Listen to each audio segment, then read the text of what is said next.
পণ্য খালাস করে ফিরে আসার রপ্তানির গাড়িতে উদ্ধার এক বাংলাদেশি। অশান্ত বাংলাদেশ থেকে লুকিয়ে ভারতে ঢোকার চেষ্টা করে গাইবান্ধার বাসিন্দা মোহাম্মদ ডাবলু শেখ নামে ধৃত। এদিন বাংলাদেশের পানামা বন্দরে পণ্য খালাস করে ফিরছিল একটি ভারতীয় লরি। হিলি ইমিগ্রেশন চেকপোস্টে ঢোকার সময় সেই গাড়িতে নিয়ম মাফিক তল্লাশি চালায় প্রহরারত বিএসএফ। তখনই লরির হুডে ত্রিপল জড়িয়ে লুকিয়ে থাকা ওই বাংলাদেশিকে আটক করা হয়।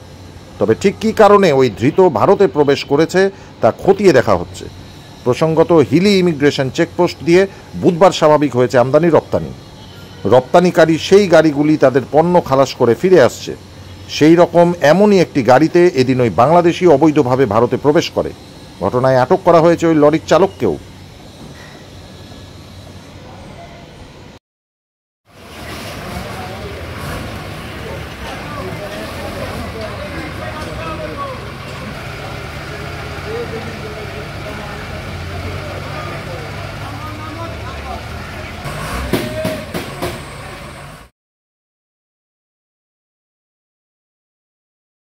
चल देंगे।